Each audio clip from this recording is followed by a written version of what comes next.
Hello students, I am Dr. Saroj Hole. So today I will teach you analog to digital conversion. The process of changing an analog signal to the equivalent digital signal is accomplished by the use of AD converter. Output of all the sensors is always analog in nature. For example, an AD converter is used to change the analog output signals from transducers, which measures temperature, pressure, etc. into equivalent digital signals. These signals would then be in a form suitable for entry into digital system. An AD converter is often referred to as a encoding device since it is used to encode digital signals for entry into a digital system. Now we will see counter type ADC. In case of a counter type ADC, a counter is used whose output is converted into analog form and compared with the analog input, which we want to digitize. The typical arrangement used for the counter type ADC. The conical logic has facility to reset the counter and the clock pulses get connected to the counter depending upon the output of comparator. If we want n-bit ADC, then n-bit counter is chosen. The output of this counter is connected to a standard binary ladder to form a DA converter. So if a clock is applied to the input of counter, the output of ladder is the staircase waveform. So counter type ADC, analog input, a comparator is given for reference voltage. Then control logic and clock is there to start the conversion, and the counter and DA converter or digital output is given. Now we will see how it works. The working of ADC. Initially counter is reset to 0. When start conversion pulse is applied, the gate opens and clock pulses are allowed to pass through the input of a counter. The counter advances through its binary count sequence and a staircase waveform is generated at the output of the ladder, which is compared with analog input using comparator. When the reference voltage equals or exceeds the input analog voltage, the gate is closed, the counter stops and the conversion is completed. The number stored in the counter is the digital equivalent of the analog input voltage.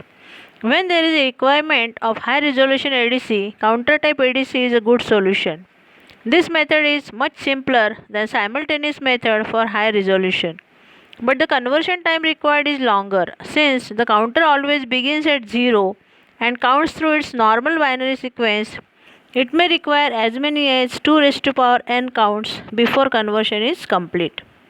The average conversion time is 2 raised to power n by 2 or 2 raised to n minus 1 counts. If we are using 10-bit converter, it requires 1024 clock pulses for a full scale count if we are using 1 MHz clock to count full scale.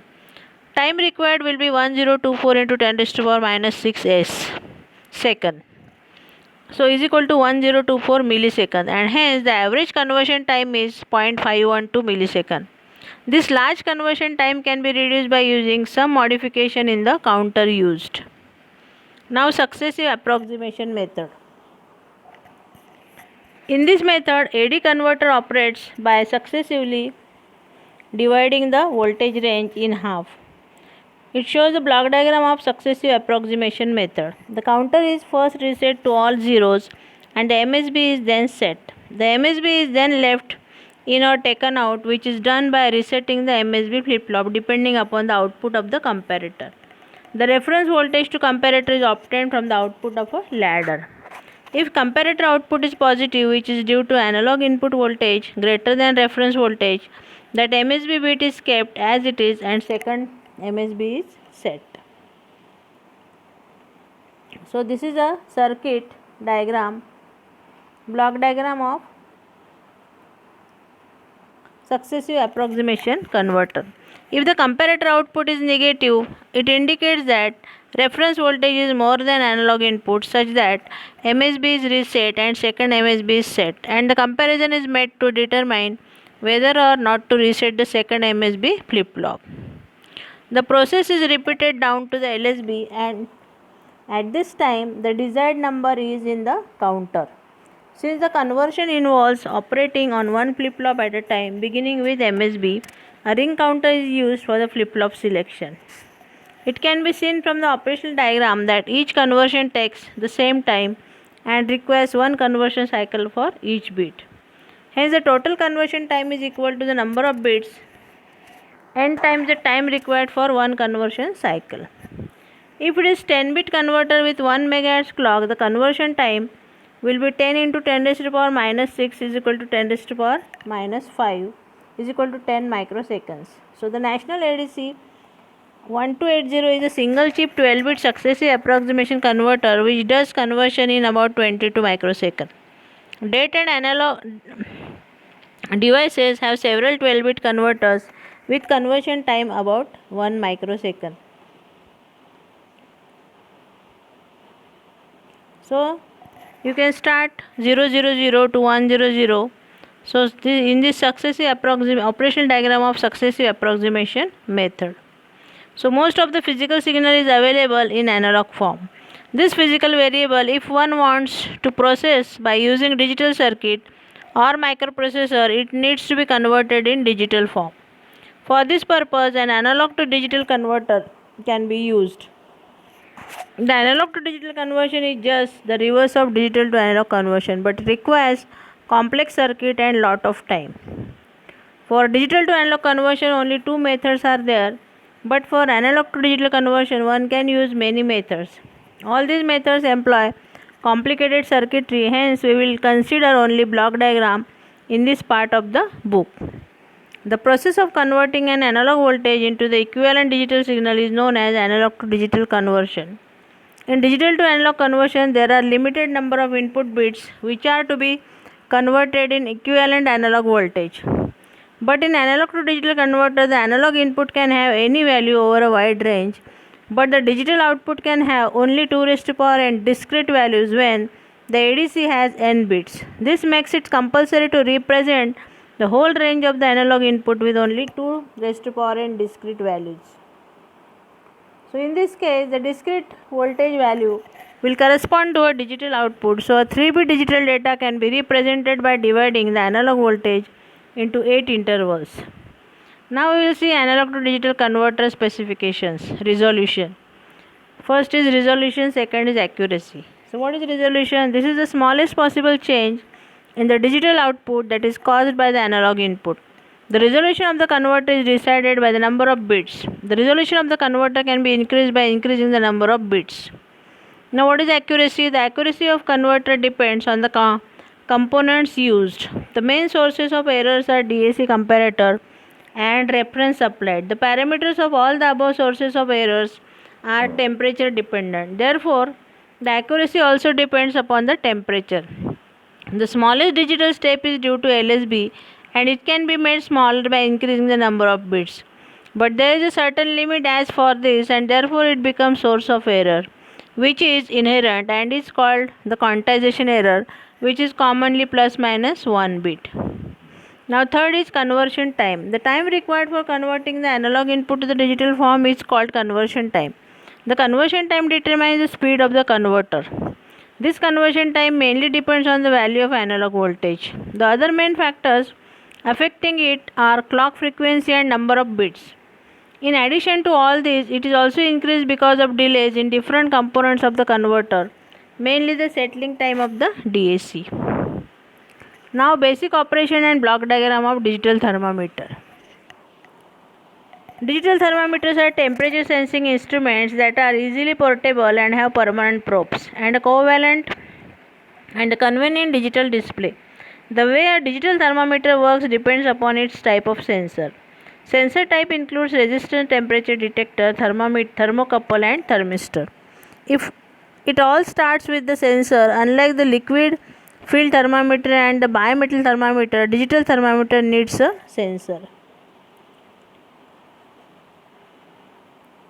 Nowadays, there are 4 popular sensors used: thermocouples, resistance temperature detectors, RTD or PT100, thermistors, solid state sensors.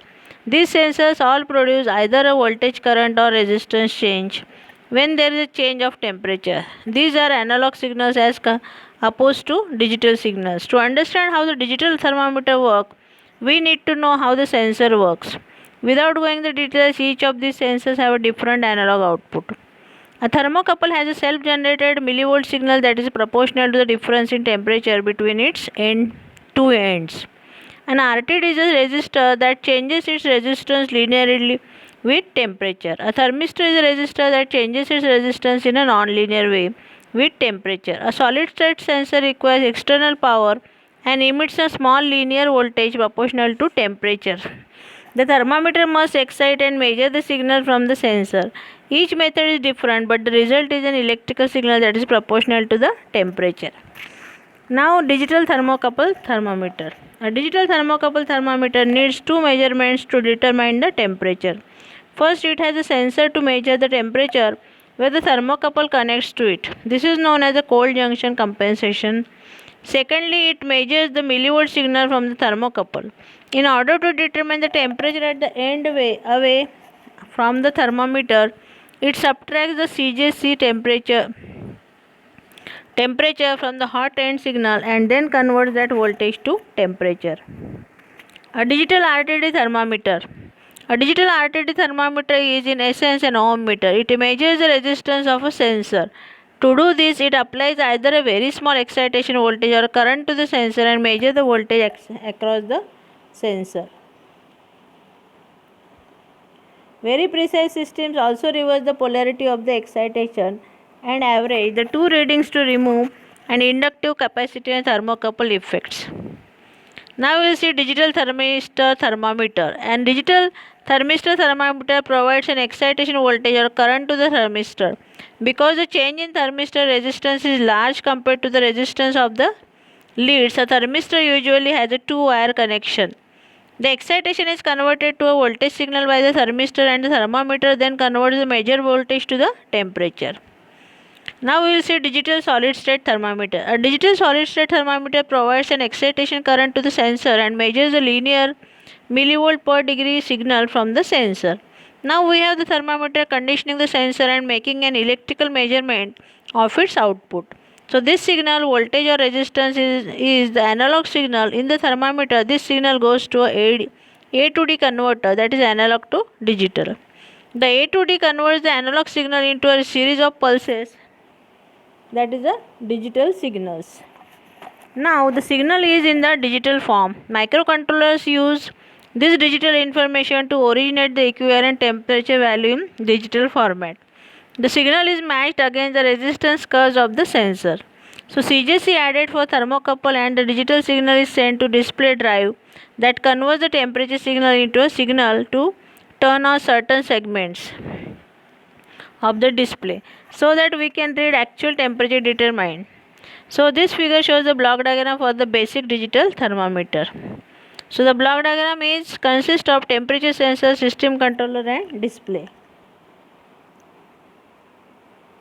The block diagram for the basic digital thermometer consists of microcontroller, LCD display, ADC and sensor.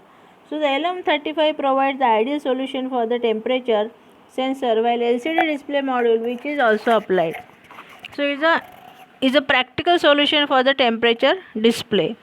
Considering the fact the LM35 sensor produces an analogous output proportional to the temperature. An economical and low power PIC16F88 microcontroller with ADC peripheral suits perfectly as the system controller.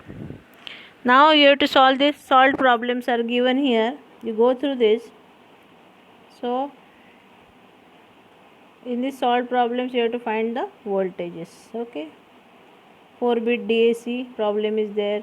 Then 4-bit DAC problem is there. You have to put the values in a standard formula and you will get the given voltage. Okay. So summary.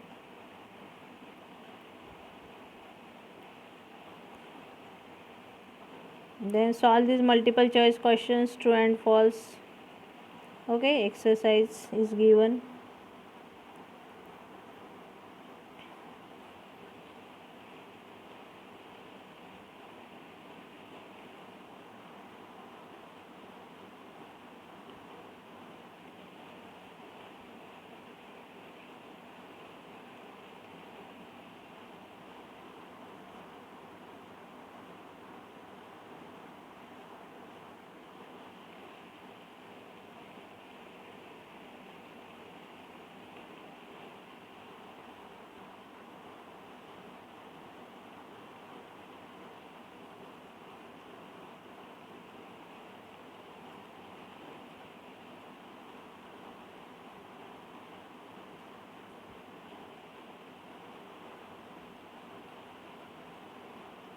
Okay, so today we'll stop here. So thank you.